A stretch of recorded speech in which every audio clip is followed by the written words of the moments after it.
मैं आप सभी का भगवद गीता के इस 107वें महत्वपूर्ण सेशन में हार्दिक स्वागत करता हूँ। जीवन को देखो तो जीवन वही पनप रहा है जहाँ सुव्यवस्था है। अस्तित्व को देखो तो अस्तित्व वही पर टिका है जहाँ सुव्यवस्था है। मनुष्य चाहे उसके पास होने वाले पदार्थ हो, चाहे उसका देह हो, चाहे उसका मन हो, हर चीज में यदि ध्यान देता है तो उसे व्यवस्था की आवश्यकता पड़ रही है। जहाँ व्यवस्था वहाँ शासन, जहाँ शासन वहाँ अनुशासन, जहाँ अनुशासन वहाँ व्यवस्थापन, और जहाँ व्यवस्थापन वहाँ विकास। कितना सिंपल फंडा है।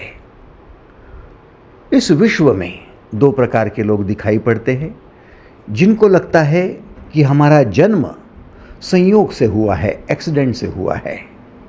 और कुछ लोग दिखाई पड़ते हैं, वे कहते हैं नहीं, मेरा जीवन एक योग है, उसके पीछे कुछ कारण है।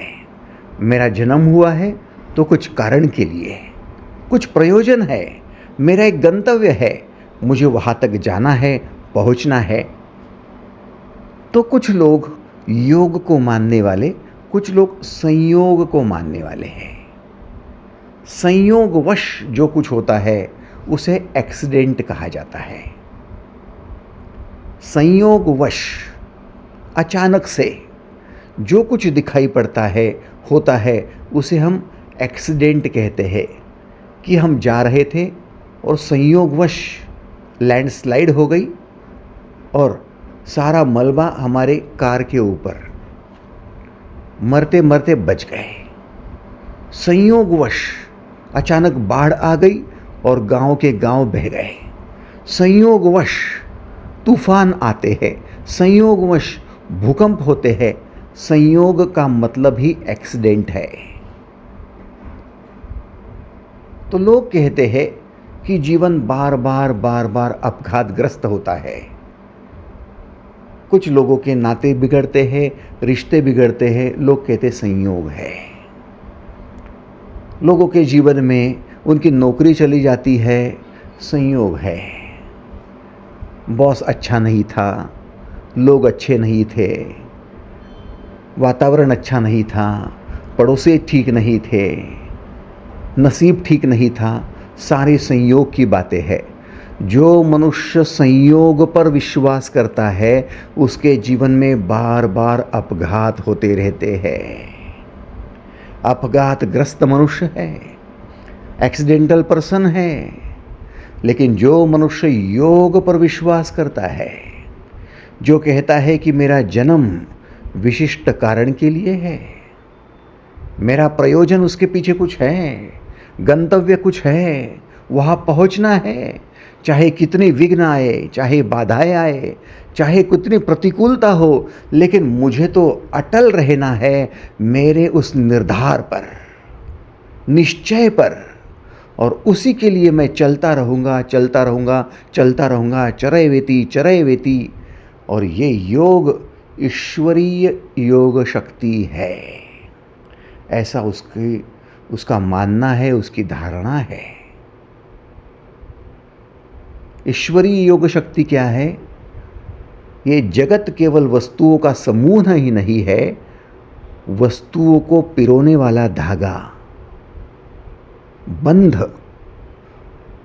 उनके भीतर जो गूंथा हुआ है वो है एक बड़ा योग, और उसे कहा जाता है ईश्वरीय योग शक्ति।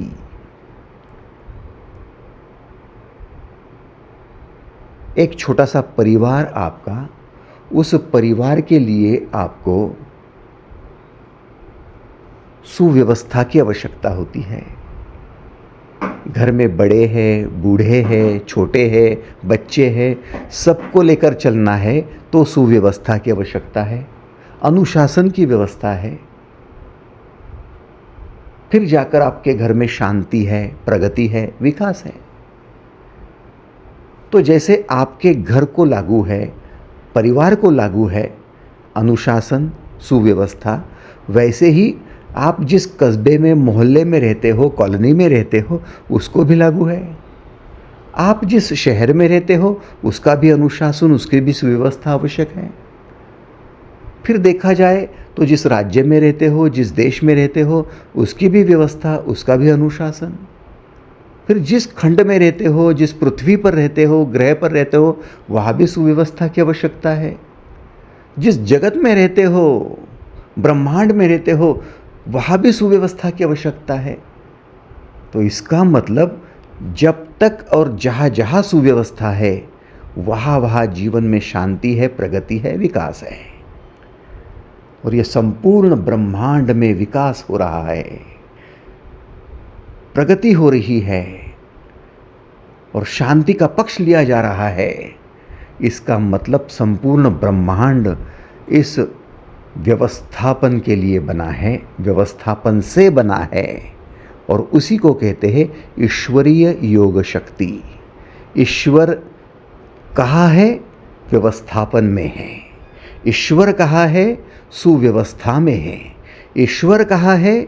शांति में है, अनुशासन में है। ईश्वर और कुछ नहीं, अनुशासन ही ईश्वर है।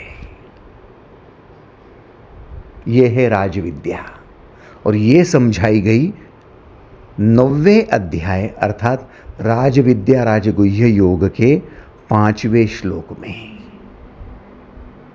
पिछले सेशन में हमने बहुत ठीक तरह से इसको समझ लिया था। आज रिवीजन करके आगे बढ़ते हैं। न च मत स्थानी भूतानि पश्य मे योगम ईश्वरम भूत भृन्न च भूतस्थो मम आत्मा भूत भावना।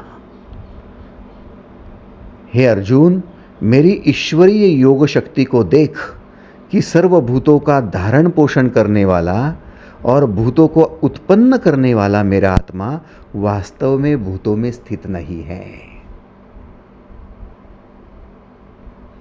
मेरी ईश्वरीय शक्ति को देख।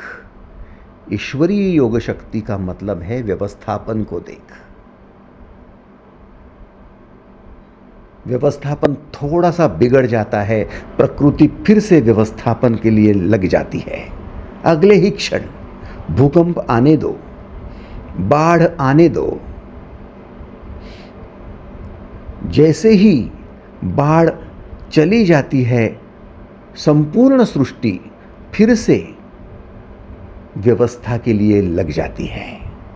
रोते नहीं रहती कि बाढ़ आई थी, उजड़ गया था, इतने शहर उजड़ गए, इतने किनारे उजड़ गए।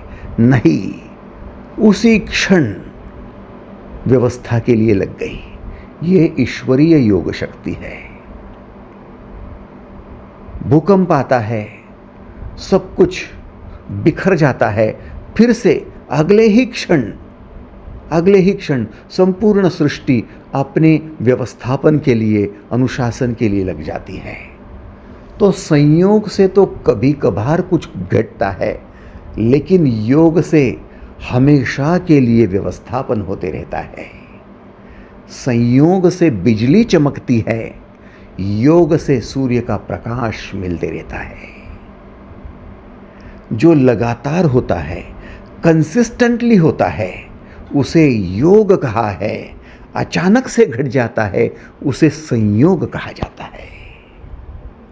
रास्ते में अचानक से कोई मिल जाए आपका, संयोग से मिल गया।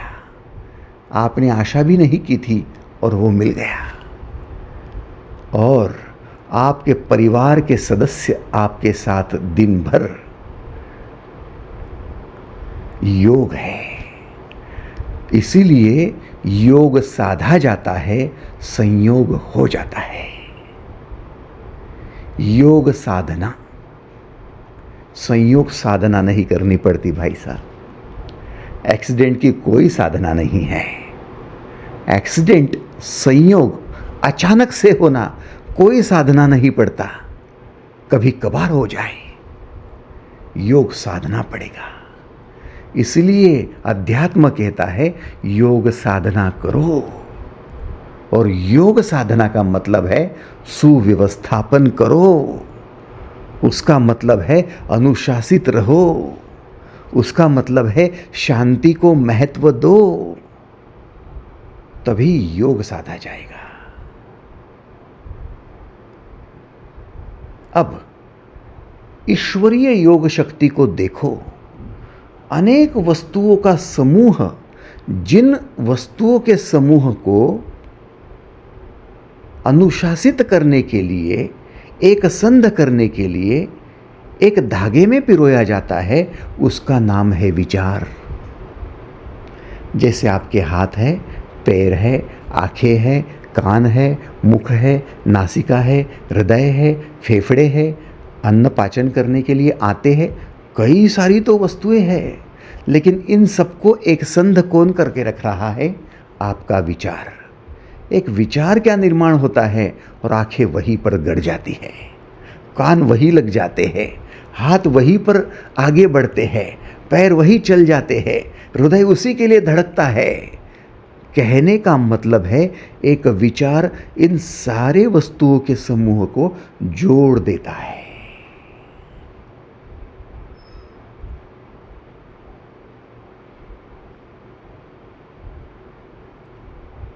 यदि विचार ही इतनी वस्तुओं को जोड़कर लाइन अप करके वहां पर व्यवस्थापन निर्माण कर सकता है कि एक विचार क्या उठा और आपकी आंखें उसी में लग गई, कान वहीं पर लग गए, हाथ पैर वहीं पर लग गए, हृदय उसी के लिए धड़कने लगा, दिमाग वहीं पर कंसंट्रेट करने लगा, अब डेफिनेटली वहां पर योग साधा जाएगा। मतलब वहाँ व्यवस्था के लिए काम किया जाएगा, अनुशासित हो जाओगे, आपका कंसंट्रेशन रहेगा, आपका मन भंग नहीं होगा, कामना नहीं बढ़ेगी, उस विषय को लेकर ही आप फोकस करना शुरू कर दोगे। और जहाँ कंसंट्रेशन है, फोकस है, वहाँ प्रगति है, वहाँ विकास है, और वहीं पर आपकी डेवलपमेंट है, सिंपली। और जैसे जैसे ये डेवलपमेंट होती जाती है, वैसे वैसे खुशियां बढ़ने लगती हैं। यह है ईश्वरीय योग शक्ति। और जहां बिखर जाते हैं वहां आंखें कुछ भी देख रही है, कोई प्रयोजन नहीं, क्या देख रहे हो? इसने मोबाइल दिखा दिया, देख लिए, इंटरनेट खुला है, कोई अश्लील है देखना, देख लो, कोई भड़काऊ भाषण है, सुन लो, कहीं पर नशा बढ़ने वाला ऐसा कोई शराब खाना है, पैर चल दिए, किसी ने थोड़ा सा क्या आपका मन तोड़ दिया, हाथ उठा लिया, मार दिया, हत्या कर दी, कर ली, सब कुछ बिखरा बिखरा है, न उनके लिए कोई विचार है, न कोई व्यवस्था है, न अनुशासन है, न कुछ व्यवस्थापन है। बिखर गए आपकी इंद्रियां, बिखर गया आपका मन, बिखर गया दिमाग, बिखर गए आप खुद, और संपूर्ण बिखरा हुआ फिर न कोई योग है, न व्यवस्थापन है, तो जीवन बर्बाद है। न यश है, न प्रगति है, न विकास है, न शांति है।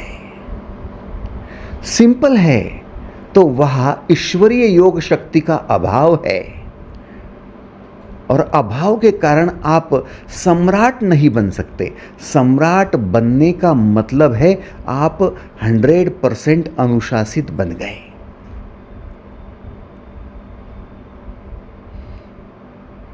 सम्राट बनने का मतलब 100% व्यवस्थापन के हो गए। आज यदि आप सम्राट नहीं हो, सम्राज्ञी नहीं हो, तो समझ लेना आप में कमी क्या है? व्यवस्थापन की कमी है, अनुशासन की कमी है, शिस्त की कमी है, इसलिए आप सम्राट नहीं हो। और जिसका व्यवस्थापन बिल्कुल ही नहीं है, वो भिखारी,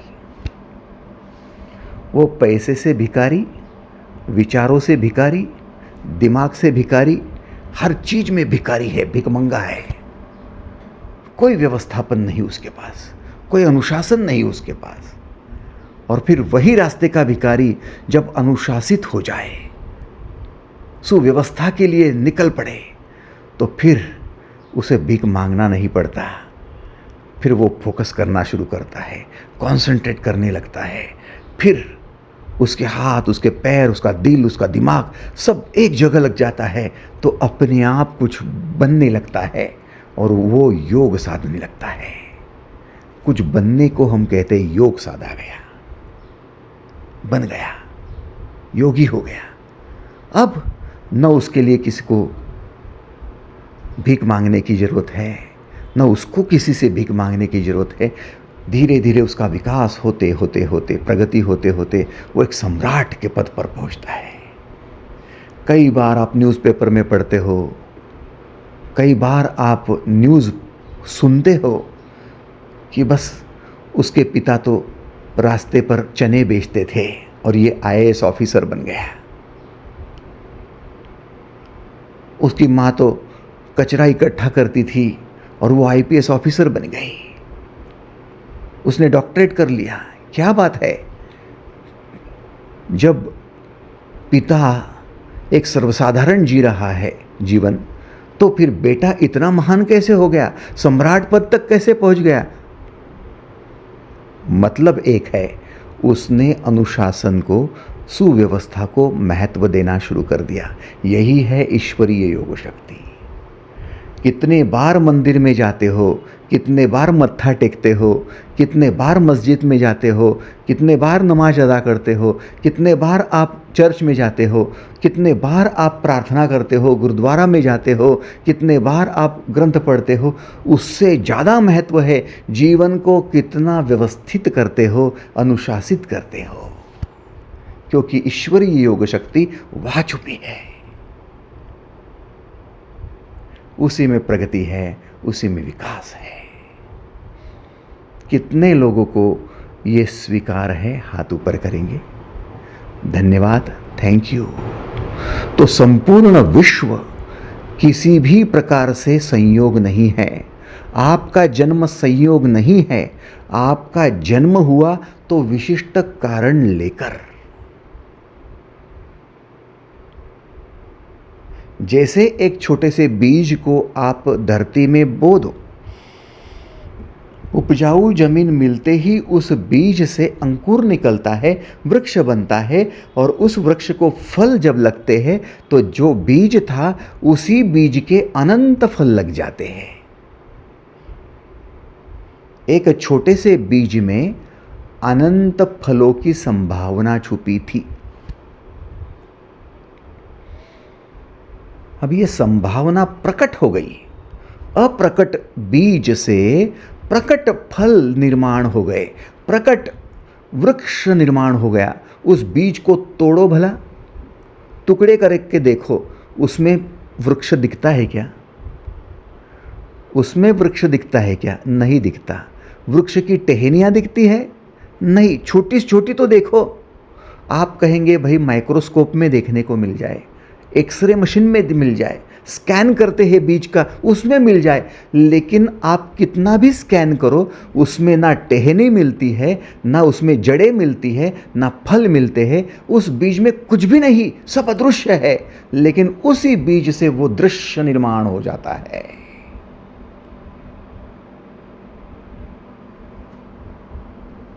तो सिर्फ सोचो, आप सिर्फ सोचो कि आपका मेडिकल साइंस कहता है हम प्रगत हो गए, हमने विकास किया, हम एक्सरे मशीन बनाए, हमने स्कैन मशीन बनाए, स्कैनर है हमारे पास, लेकिन आप उसी का स्कैन कर सकते हो जो स्थूल चीज है। जो अदृश्य है वो अभी आपके पकड़ में नहीं आया। और इस परमात्मा की, इस सृष्टि की उस व्यवस्थापन को तो देखो, एक छोटे से बीज में इतना अदृश्य खजाना भरा है। एक आम के छोटे से बीज में आम का पेड़ भर दिया है, अदृश्य, जो किसी स्कैनर के पकड़ में नहीं आता।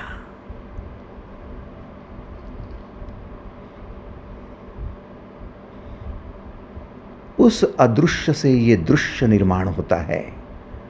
और फिर जैसे जैसे ये दृश्य निर्माण होते जाता है, प्रकट होते जाता है, ये दृश्य प्रकट होते ही उसका चमत्कार दिखाई देने लगता है। फिर आप कहते देखो ईश्वर का कैसा चमत्कार है। तो अदृश्य जब होता है तब आपको ईश्वर दिखाई नहीं पड़ता।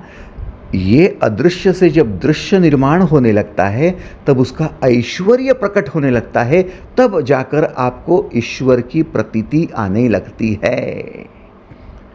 तो ईश्वर कभी किसी को किताबों में नहीं दिखेगा। जो अदृश्य खजाना है उसको दृश्य करने की विधि जिसको मिल जाती है, ध्यान देना इस स्टेटमेंट की तरफ, अदृश्य को दृश्य करने की विधि जिसको मिल जाती है उस विधि में उसको ईश्वर मिलने लगता है। आम के बीज में जो अदृश्य पेड़ छुपा है, वो पेड़ जैसे जैसे जैसे निर्माण होता है वैसे वैसे उसका अनुभव आने लगता है, वैसे वैसे उसका दर्शन होता है। वैसे ही आपके भीतर जो परमात्मा है, उस परमात्मा का अदृश्य का जैसे जैसे आपके सामने प्राकट्य होने लगता है वैसे वैसे उस प्राकट्य में आपका साक्षात्कार होने लगता है, आत्म साक्षात्कार होने लगता है। तब जाकर ईश्वर के ऐश्वर्य को आप देख पाते हो, उससे कम पर नहीं। क्या मैं ऐसा कह सकता हूं कि एक आम के छोटे से बीज में आम के वृक्ष की संभावना छुपी थी, पोटेंशियल छुपा था, और ये संभावना जो आम के बीज में थी वो एक ब्लूप्रिंट थी, एक नक्शा था। जिस नक्शे कदम पर वो आम का बीज पनपता गया, फूलता गया, फलता गया, विकसित होता गया और पूर्ण विकास के रूप में वो एक वृक्ष बन गया, कल्प वृक्ष बन गया। और उस कल्प वृक्ष में हजारों हजारों फल, हजारों हजारों फल लग गए। इतना सुंदरतम उसका विकास हुआ तो ये बीज में छुपे हुए ब्लूप्रिंट की वजह से था। और ये मेरी ईश्वरीय योग शक्ति की सबसे बड़ी व्यवस्था है। व्यवस्थापन के गहराई में देखो। आप कहते हो कि इस व्यक्ति का व्यवस्थापन इतना है, इसने इतना अच्छा प्रोग्राम बना लिया। क्या शादी थी, क्या रस्में थी, क्या समारंभ था, क्या सुशासन था, क्या व्यवस्थापन था, क्या शांति थी। लगता भी नहीं था कि कौन कर रहा है, लेकिन अपने आप हो रहा था। इतना सुंदर कैसे बना लिया? अचानक बन गया क्या? संयोग से बन गया क्या? नहीं, ये सब कुछ आपके लिए प्रकट हुआ।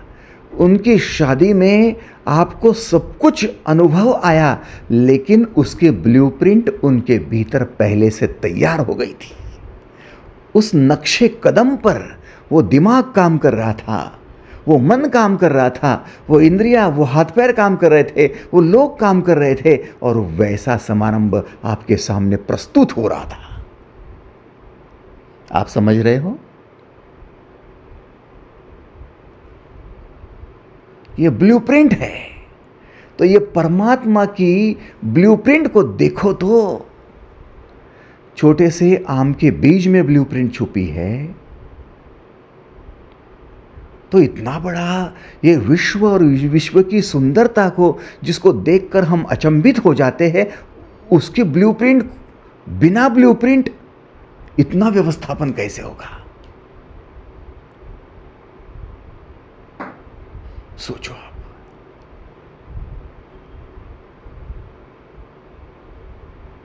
आप किसी देश में जाते हो, दुबई जैसे देश में जाते, कहते क्या व्यवस्थापन है, क्या सिस्टम है, क्या यंत्रणा है, क्या अनुशासन है, क्या बढ़िया है, कोई तकलीफ नहीं है, एकदम मस्त हो रहा। तो भाई बिना ब्लूप्रिंट के ये संभव था क्या?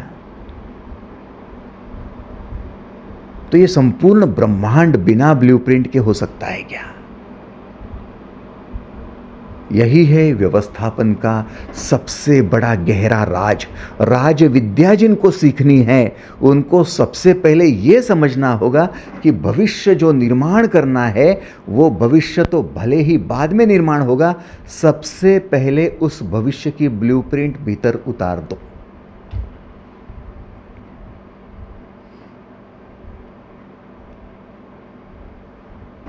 बिना ब्लूप्रिंट के निकलेंगे कुछ करने को तो संयोग से होगा तो होगा, बाकी कुछ नहीं होगा। बिखरे हुए सपने, बिखरा हुआ जीवन और सारा मातम और दुख, उसके अलावा कुछ हाथ नहीं आएगा, कुछ भी नहीं।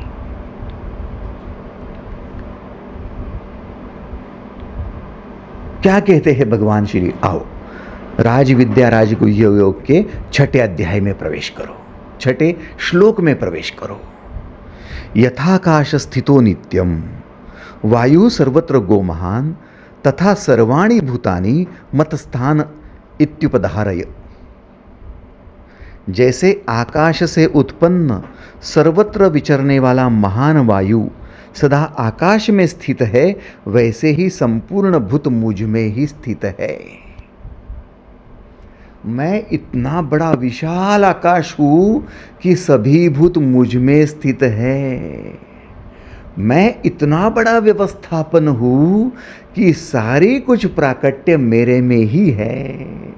जो कुछ प्रकट होता दिख रहा है, जो कुछ चमत्कार दिखाई पड़ रहा है, जो कुछ आपको शांति से भरा हुआ दिखाई पड़ रहा है, जो विकास, जो प्रगति दिख रही है, सब मेरे भीतर है। मैं वो आकाश हूं।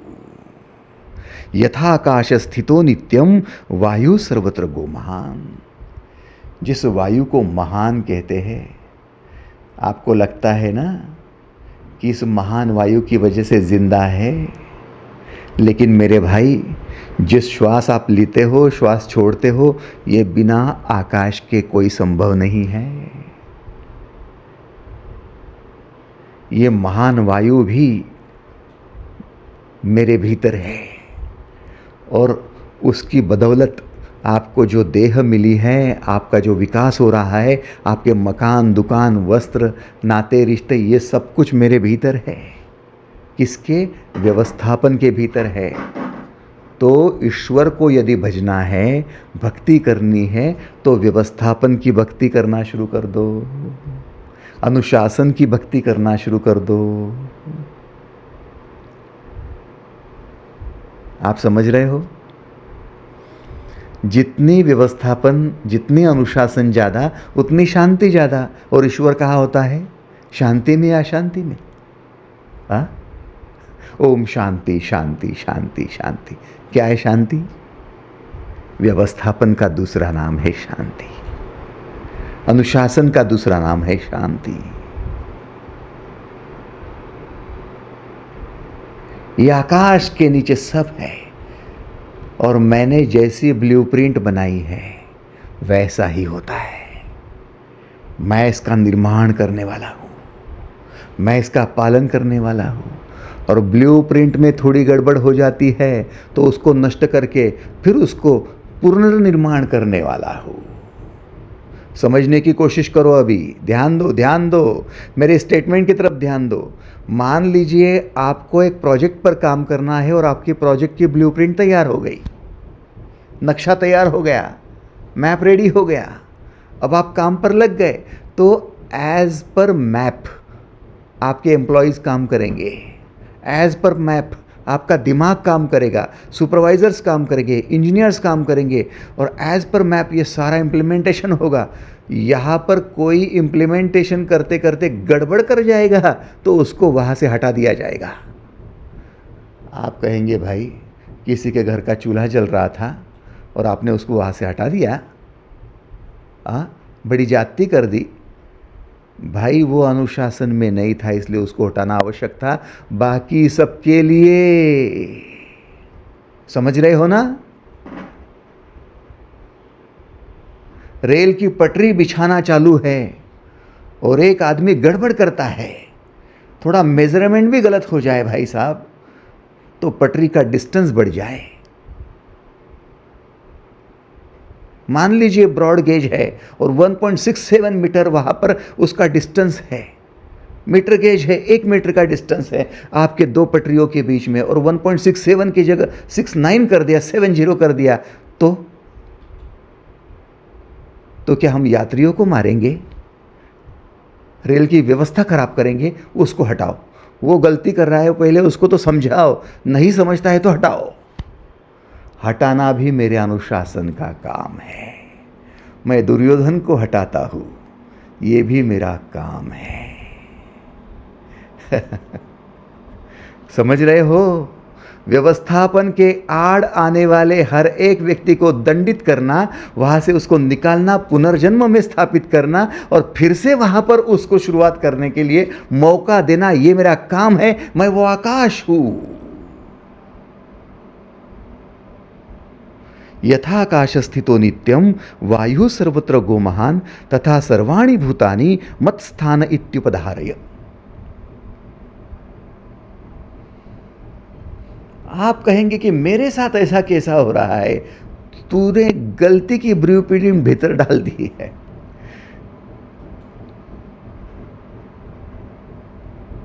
तू गलत कर्म कर रहा है, इसलिए ईश्वर तुझे मौका दे रहा है कि तू तेरी गलतियां सुधार ले, अनुशासन में आ, व्यवस्थापन में आ। और अभी भी यदि तू गलतियां सुधारने को तैयार नहीं तो फिर दंडित होगा, फांसी पर चढ़ेगा, युद्ध में मरेगा। और तेरा ये अंत आखिरी में नहीं है, तेरा ये नई शुरुआत के लिए तुझे दिया गया दंड है, ये अनुशासन का हिस्सा है। समझने की चेष्टा करो। यह व्यवस्थापन के लिए, शांति के लिए, धर्म के लिए ईश्वर जो कार्य करता है वो ब्लूप्रिंट के तहत है। भगवान श्री कृष्ण आएंगे भी, युद्ध करेंगे भी, लेकिन यह ब्लूप्रिंट के तहत है। वो वहां पर बचा नहीं सकते युद्ध को, वो होना है क्योंकि व्यवस्थापन के लिए आवश्यक है। यदा यदा ही धर्मस्य ग्लानिर्भवतु भारत अभ्युत्थानम धर्मस्य तथात्मानं सृजाम्यहम् परित्राणाय साधूनां विनाशाय च दुष्कृतां धर्म संस्थापनार्थाय संभवामि युगे युगे। धर्म की रक्षा के लिए माने व्यवस्थापन के लिए, शांति के लिए ये करना पड़ेगा। गांधारी ने शाप दिया श्री कृष्ण को कि आप युद्ध रोक सकते थे, आपने रोका नहीं। कौरवों को मरने से बचा सकते थे, आपने बचाया नहीं। आपको मैं शाप देती हूं। कृष्ण कहते हैं आपका शाप सर आंखों पर। बड़ी खुशी होगी आप शाप देंगे तो, क्योंकि ब्लूप्रिंट ही आपकी शाप देने की है। आपके भीतर बीज ही वो है। आपका मन भी पहले अंधा था।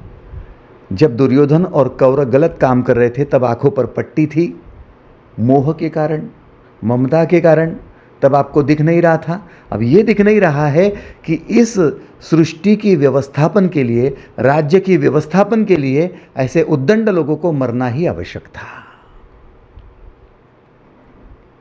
उनकी फांसी आवश्यक थी, क्योंकि सुशासन, प्रशासन, व्यवस्थापन, शांति, प्रगति, विकास सब कुछ रोक रखा था तेरे बेटे ने।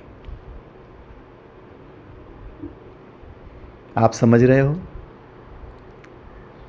चैनलाइज कर दिया आपने पानी और बीच में कोई पत्थर पड़ा हुआ है। आप क्या कहोगे कि ये पानी के बहाव में पत्थर को, रोड़े को वही रहने दो? आप कहेंगे वो रोड़े को हटाओ, उस जल को निकलने दो।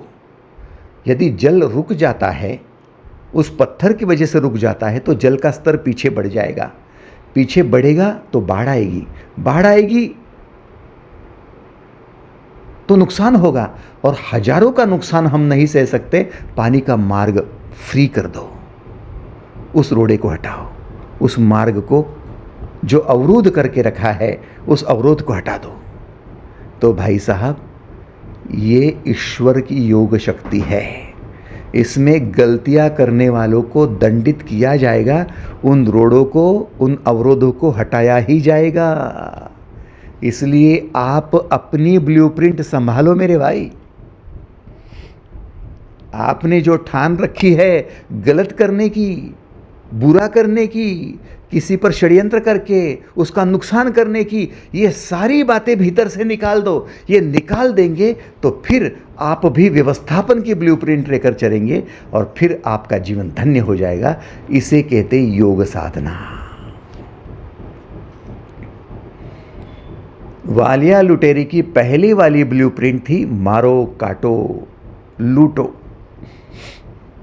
अब वालिया लुटेरे ने तप किया, साधना की, योग साधा, अब वाल्मीकि ऋषि बन गया, ब्लूप्रिंट बदल गई है, नक्शा बदल गया है, तो अब लोगों के कल्याण हेतु जीवन है। राम जी के काम में आए हैं, सीता जी के काम में आए हैं, लवकुश को ज्ञान दे रहे हैं, उनका संभाल कर रहे हैं, वाल्मीकि रामायण दे रहे हैं विश्व को। इतना व्यवस्थापन, इतना अनुशासन, इतना विकास, इतनी प्रगति कहां से आई? वो ब्लूप्रिंट से आई।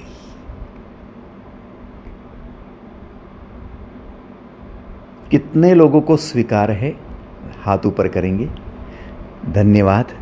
इसका मतलब आपको भीतर जाना होगा, खुद को ढूंढना होगा कि मैंने मेरे भविष्य का क्या नक्शा भीतर रखा है।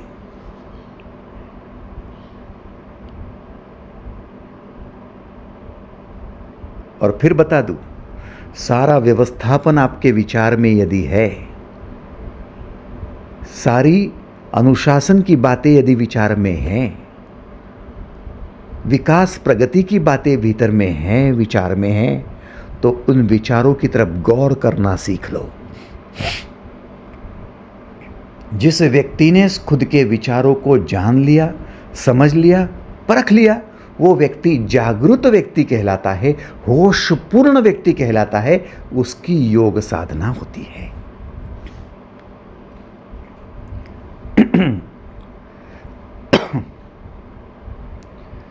जिसका ध्यान खुद के विचारों की तरफ है ही नहीं, मैं क्या विचार कर रहा हूं,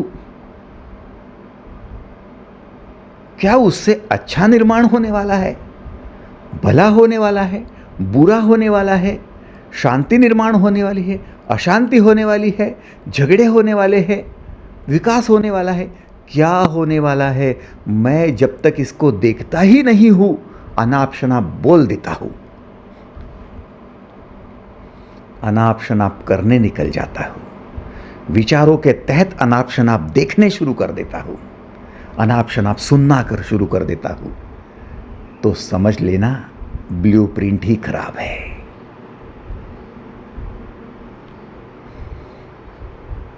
तो मेरे कर्म बिगड़ जाते हैं।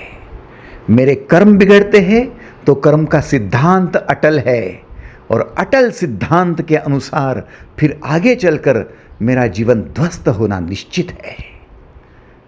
और फिर मैं मूर्ख परमात्मा को गालियां देता हूं, हे ईश्वर तू है कि नहीं, हे भगवान तू है कि नहीं, हमारे जीवन में दुख, हमारे जीवन में परेशानी, हमारे जीवन में ही सब कुछ गलती। भाई, तूने योग साधना की ही कब? ईश्वरीय योग साधना करने वाले, ईश्वरीय योग शक्ति को समझने वाले सम्राट होते हैं। तो क्या आज हम ये कहेंगे कि आप में से सम्राट कौन? भविष्य का जो लोगों के सामने प्रस्तुत किया हुआ सम्राट, जो आज ही खुद का डिक्लेरेशन दे सकता है कि मैं सम्राट, आज से सम्राट, अभी से सम्राट, वो कौन? जो जागृत होकर अपनी ब्लूप्रिंट भीतर की पढ़ पाएगा, वो सम्राट। चलो आओ, मैं आपको सम्राट बनाता हूं।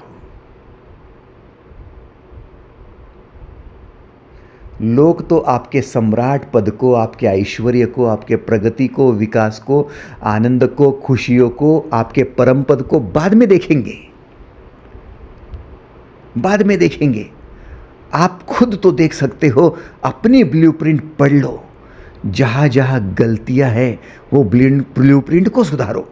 हम कर्म को सुधारने जाते हैं। एक बार कर्म हाथों से हो जाता है तो जैसे तीर कमान से निकल जाता है, बाद में उस तीर का पीछा कौन करे, पकड़ नहीं सकते। वैसे कर्म छूट जाते हैं। हमने किसी को बोल दिया, गाली दे दी, अब भुगतना पड़ेगा। हमने किसी को मारा, भुगतना पड़ेगा।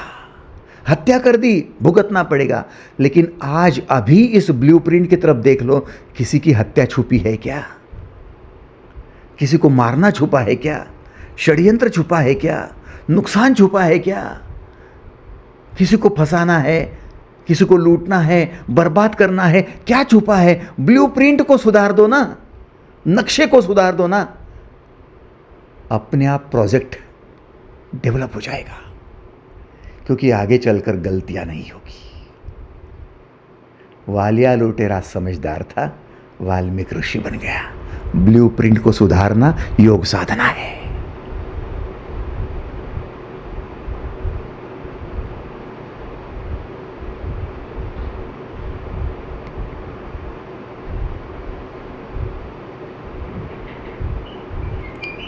कभी भूलो मत मेरी बात को। यथाकाश स्थितो नित्यम वायु सर्वत्र गो महान तथा सर्वाणि भूतानि मत स्थान इत्युपधारय।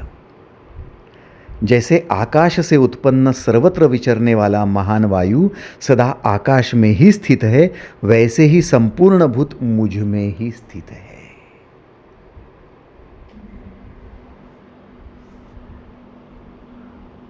आपका मन, आपका देह, आपके कर्म, आपके पदार्थ, आपकी एजुकेशन, आपके रिश्ते नाते, आपने निर्माण किया हुआ सारा संसार, सब कुछ आपके ब्लूप्रिंट में समाहित है। वो आपका आकाश है, वो आपका आकाश है।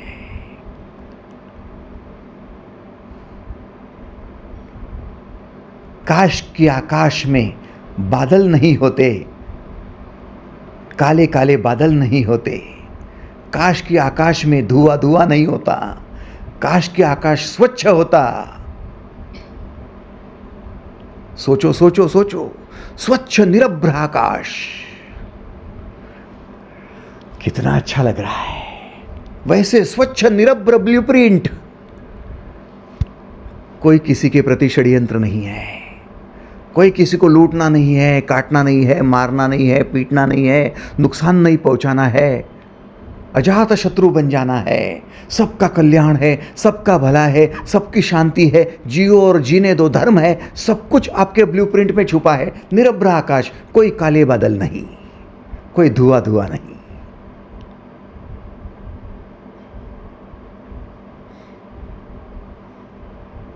इसे चिदाकाश कहा गया है। यह ब्लूप्रिंट है। आपके चित्त को आकाश कहा गया है।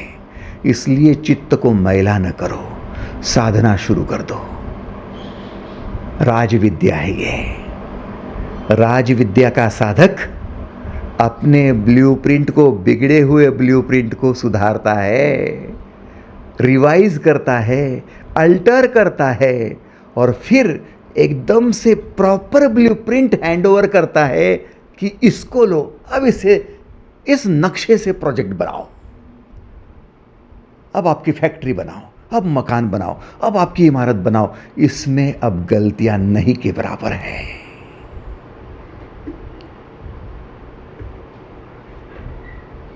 ईश्वरीय योग शक्ति, ये राजविद्या है भाई साहब। इसलिए राजविद्या के सम्राटों का आधार कर्म नहीं होता। कर्म के पहले जिस ब्लूप्रिंट के नक्शे के तहत कर्म किए जाते हैं वो ब्लूप्रिंट होती है। सम्राटों का आधार उनके जीवन का नक्शा है, बीज है। इसलिए सम्राट बीज बोते हैं, उससे भी पहले बीज की परीक्षण को महत्व देते हैं, कौन सा बीज बोना है। क्योंकि बीज एक बार बोया जाएगा तो साल भर, 2 साल, 5 साल पता ही नहीं चलेगा कि कौन से फल आ रहे हैं। 5 साल के बाद फल हाथ में आएंगे, तब पता चलेगा कि गलत फल आए, अच्छे फल नहीं मिले। तो 5 साल बैक नहीं जा सकते, वापस नहीं जा सकते। आप बचपन में वापस नहीं लौट सकते। चरैवेति आगे ही बढ़ सकते हो। ये मेरी योग शक्ति है। ईश्वर की योग शक्ति विकसनशील योग शक्ति है। आगे बढ़ सकते हो, वापस नहीं जाओगे। एक रेंगता हुआ बच्चा जो पैरों पर, हाथों पर रेंग रहा है, एक बार चलना शुरू कर देता है तो चलने को महत्व देता है, बाद में रेंगते रेंगते नहीं चलता। एग्रीड और नॉट? जब चलना शुरू करता है तो कितनी खुशी होती है, विकास हो गया ना, प्रगति हो गई ना। फिर चलने में मजा आता है, फिर चलते रहता है, फिर रेंगता नहीं है। एक पंछी का बच्चा रेंगता रेंगता डाली पर आता है, और एक बार उड़ने लगता है। उड़ने लगता है तो रेंगता थोड़ी है, प्रगति है, विकास है। आप आगे बढ़ जाते हो, वापस नहीं आते। तो वैसे ही किसी बीज को बो दिया और 5 साल के बाद गलत फल आ गए तो वापस उसको अंडू नहीं कर सकते कि चलो वापस चलते हैं और वो बीज पर नहीं, वो गलत फल का भोग भोगना पड़ेगा। 5 साल बर्बाद कर दिए, भोगो अब। कर्म तो भोग कर ही खत्म होंगे। लेकिन सम्राट कौन होता है? जो बीज बोने वाले हैं उसके पहले परीक्षण करो वो बीज बोने योग्य है कि नहीं है। और परीक्षण करके, निरीक्षण करके जो सही सही बीज है उसको ही बोने का केवल आदेश देंगे, उसको कहते सम्राट। समझ रहे हो? आपने आपके इंद्रियों को क्या आदेश दिया? क्या आदेश दिया? इंटरनेट पर ये दिख रहा है, देख ले जा, देख ले जा। सुनना है, सुन ले वो प्रवचन, जा। उसका भाषण भड़काऊ सुन ले, जा। जाना है उस दोस्त के साथ, जुआ खाने जाना है, जा कैसीनो में जा उसके साथ। क्या आदेश दे रहे हैं आप? क्या ब्लूप्रिंट है आपकी? नहीं, पैसा है मेरे बाप के पास, मेरे पास पैसा है तो मैं व्यभिचार नहीं करूंगा। उस एक पत्नी में क्या रखा है? 4-4 औरतें मिल जाती है बाहर। वाह वाह, क्या ब्लूप्रिंट है तेरी। तेरे कर्म अचानक से नहीं हो रहे रे, तुझे मालूम ही नहीं, तू सम्राट है ही नहीं, तू कल का भिखमंगा है। तू कल का मूर्ख, आज ही मूर्ख है। लोगों को कल समझेगा कि तू मूर्ख है, तूने सब गंवा दिया, जीवन व्यर्थ कर दिया, नष्ट कर दिया। लेकिन एक सम्राट को भलीभांति पता चल जाएगा कि तू भीतर से आज ही मूर्ख है। इसलिए गुरु समझ देते हैं, गुरु तो भाप लेते हैं आपको, गुरु तो यूँ समझ लेते हैं आपको कि आपका भविष्य क्या है। आप जाते गुरुजी मेरा भला कर दो, भला कर दो। गुरुजी देखते हैं आपके भीतर झांक कर, क्या ब्लूप्रिंट है आपकी? क्या है आपके भीतर, क्या है? गुरु कहते भला हो तेरा, भला हो जा। भाप लिया आपको। कृष्ण ने पहले ही भाप लिया था, दुर्योधन को भाप लिया था, कर्ण को भाप लिया था। गुरु द्रोण हो, कृपाचार्य हो या फिर भीष्म हो, सबको भाप लिया था। आपके ब्लूप्रिंट में ही बिगाड़ है तो कर्म तो बिगड़ने वाले ही है।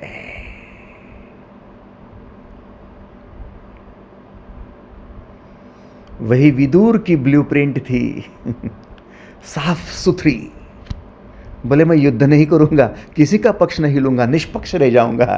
तो कृष्ण ने जबरदस्ती उनको कहा नहीं कि आओ ना युद्ध करो, इतने सब कर रहे तो आप भी कर लो। नहीं, ये आकाश है मेरे भाई, यथाकाश स्थितो नित्यम वायु सर्वत्र गो महान तथा सर्वाणि भूतानि मत्स्थान इत्युपधारय। सब मेरे भीतर, मेरे नीचे, नीले गगन के तले, धरती का प्यार पले, सब कुछ इस आकाश के भीतर है, नीचे है, ब्लूप्रिंट के भीतर है। बस साधना करना है तो क्या दीदी, आज अभी से साधना करना है तो भीतर में झांको और देखो भविष्य में क्या करना आपके विचार में है, जहन में है, क्या करना आपका स्वप्न है, क्या करना आपके भीतर कल्पना में है, क्या है भीतर, उस ब्लूप्रिंट को सुधार दो। नहीं वाल्मीकि ऋषि बने, नहीं आप महामाता बने, नहीं आप ग्रेट माता बने, नहीं परम पद अढ़ल पद पर गए तो फिर लेक्चर देना बंद कर दूंगा। मुझे कोई अधिकार नहीं गीता का भाष्य करने का। अनुभव की बात है भाई साहब। हम कहते हमसे गलतियां हो गई, हाँ होगा ना, होने दो ना। कौन सी गलतियां हो गई? हमने ब्लूप्रिंट को जांचे परखे बिना डायरेक्टली कर्म कर लिया। हमारे भीतर क्या चिंतन चल रहा, क्या मनन हो रहा, हमारे भीतर में क्या विचार उठ रहे हैं, हमारे भीतर क्या कल्पनाएं निर्माण हो रही है, हमारे भीतर क्या स्वप्न छुपे हुए हैं, ये हमने बिना जांचे, बिना परखे, बिना देख के हमने आज कर्म कर लिया। हो गए हम मूर्ख, सम्राट थोड़ी है हम। फिर हमसे 10 गलतियां हो जाती हैं और फिर लोग समझदारी कर दिखाने आते हैं। पहले नहीं समझा, पहले विचार नहीं किया, पहले सोचा नहीं, कर लिया डायरेक्ट। जो हमको समझाने आते हैं वो क्या कर रहे हैं? वो क्या कर रहे हैं? वो भी ऐसा ही कर रहे हैं। क्योंकि उनसे गलती होती है, फिर हम उनके सामने जाकर बैठते हैं। भाई साहब, हमें तो बड़ा कहने आए थे, अब आपने क्या सोचा, आपने क्या परखा, आपने क्या देखा, आपसे भी गलती हो गई। नहीं, हम तो कठपुतली है सब। ये नचाता है ऊपर वाला, हम नाचते हैं। क्या लोग हैं हम, वाह वाह वाह वाह। ऊपर वाला नचाता है, हम नाचते हैं। अरे मूर्खो, वो नचा नहीं रहा है, उसने बीज में ब्लूप्रिंट छुपा कर रखी है, वो व्यवस्था छुपा कर रखी है। उस व्यवस्था को समझ लेते थे तो फिर वो व्यवस्था से व्यवस्थापन, अनुशासन, शांति, प्रगति, विकास सब कुछ दिखाई पड़ता था, साफ दिखाई पड़ता था। आत्म साक्षात्कार हो जाता था कि मेरी आत्मा में क्या छुपा है, और फिर उसी का प्रकटीकरण होता था तो ये जीवन सम्राट का दिखाई देता था। मुझे लोग कहते हैं कि आपने आत्म साक्षात्कार किया तो क्या किया? मेरे जीवन में 10 गलतियां थी। 10 क्या कहेंगे, सैकड़ों थी। सैकड़ों क्या, हजारों थी। आपने नहीं की होंगी, उससे भी ज्यादा थी। चलो, आत्म साक्षात्कार हो गया, मतलब क्या हो गया? मुझे ब्लूप्रिंट पढ़ना आ गया। मैं आपको राजविद्या सिखा रहा हूं।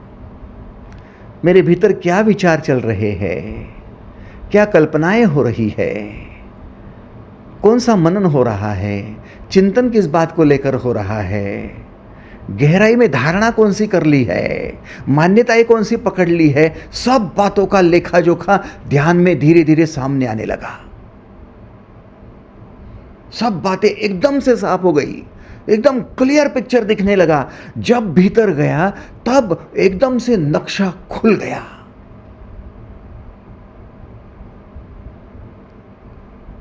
आप कहते हैं ना, ध्यान में ज्ञान की वर्षा। जैसा जैसा एक एक बात पर ध्यान, कि विचार क्या चल रहे हैं, कि कल्पना क्या हो रही है, कि धारणा क्या कर ली है, कि मान्यताएं कौन सी है, अंधश्रद्धा कौन सी है, जकड़ कर कहाँ रखा है, कहाँ क्रोध है, कहाँ पर ममता है, कहाँ पर क्या क्या छुपा है, सारी बातें उखाड़ कर रख दी। जैसे कुछ ऑपरेशन हो गया। और फिर एक बार आपकी आंखें खुल गई ना, और आपको पता है कि थाली में आपके कागज पड़ा है, तो आप कागज रखेंगे भी थाली में?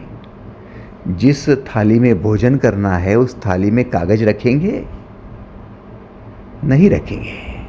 उसमें एक छोटा सा कंकर पड़ा है, रखेंगे? वहां पर मक्खी आकर बैठती है, बैठने देंगे?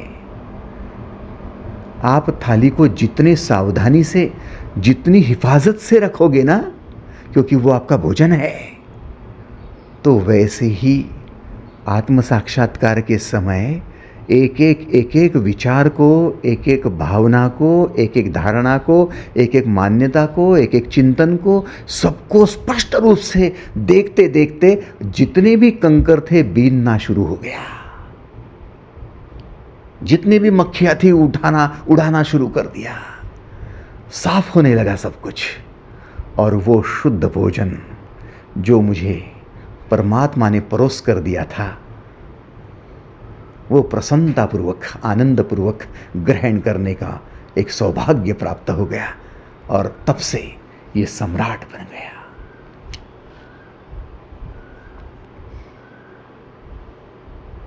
तब से ये खुशियां खत्म नहीं हुई। कोई डिगा नहीं पाया। कोई पैसा लूट कर ले जाए, हरा नहीं पाया, डिगा नहीं पाया, समाप्त कर नहीं पाया, दुखी नहीं कर पाया, परेशान नहीं कर पाया। बस वारी मौज फकीर आंधी। तब से मौज ही मौज है, आनंद ही आनंद है, खुशियां ही खुशियां है, प्रसन्नता ही प्रसन्नता है, स्वास्थ्य ही स्वास्थ्य है, ज्ञान ही ज्ञान है। भंडार खत्म ही नहीं हो रहा। कितने परोसता जाओ, खत्म नहीं हो रहा। कितना खुशी देते जा, खत्म नहीं हो रहा। कितना आनंद लेते जा, देते जा, खत्म नहीं हो रहा। बस क्या दे दिया प्रभु? आकाश के नीचे सबको दे रखा है। ब्लूप्रिंट हम नहीं समझ रहे हैं। हम राजविद्या नहीं समझ रहे हैं। हम नहीं राजविद्या के विद्यार्थी है, नहीं हम सम्राट बनने को है। इतनी स्थूल दृष्टि है हमारी कि उसके कर्म देखो वो क्या कर रहा है, बच्चे के देखो वो क्या कर रहा है, पत्नी के देखो वो क्या कर रही है, वो क्या कर रहा है। अरे तू क्या कर रहा है? कम से कम उतना देखेगा, फिर भी तेरी गलती कम हो जाएगी, क्योंकि है तो वो गलती ही कि तू कर्म देख रहा है। सम्राट होता तो कर्म जिस ब्लूप्रिंट की वजह से हो रहे, जिन विचारों की, मान्यताओं, धारणाओं की वजह से हो रहे, उनको देखता था।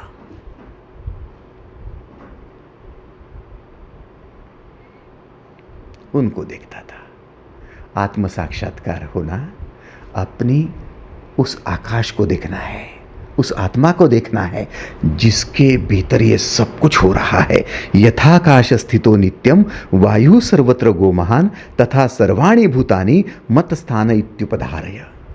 जैसे आकाश से उत्पन्न सर्वत्र विचरने वाला महान वायु सदा आकाश में स्थित है, वैसे ही संपूर्ण भूत मुझ में स्थित है। मैं वो चित्त हूँ। उस चित्त में वो विचार, वो भावनाएं, वो कल्पनाएं, वो मान्यताएं, सब कुछ उसमें है। और उससे लेकर जो कर्म है वो भी उसमें है। उस कर्म से जो पदार्थ इकट्ठा हो रहे वो भी उसमें है। नाते रिश्ते सब उसमें है। जन्म जन्म सब उसमें है। सब उसमें है। उसके बाहर कुछ नहीं है। इतने भीतर आने में सब कुछ है। तू चल भीतर, सब कुछ स्पष्ट हो जाएगा।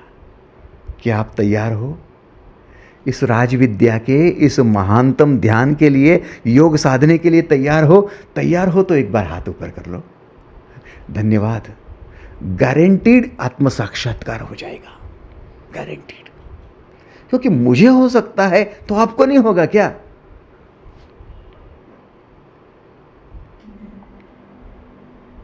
और मैं तो दावे के साथ कहता हूं कि मैंने जितनी गलतियां की होंगी आपने की भी नहीं होगी। जितने प्रयोग करके देखे होंगे मैंने, आपने नहीं भी किए होंगे।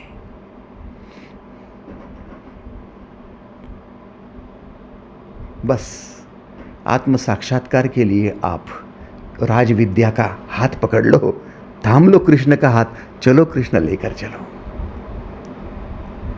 बाकी तो सब खेल है भाई साहब, कवायत है। जाओ मंदिर, जाकर देखो क्या मिलता है, देख लेना। हाँ, पूछते रहो, मूर्तियाँ पूछते रहो, क्या मिलेगा देख लेना। आप कहोगे कि सचमुच कोई सद्गुरु मिल जाता तो बेड़ा पार हो जाता, किनारा मिल जाता।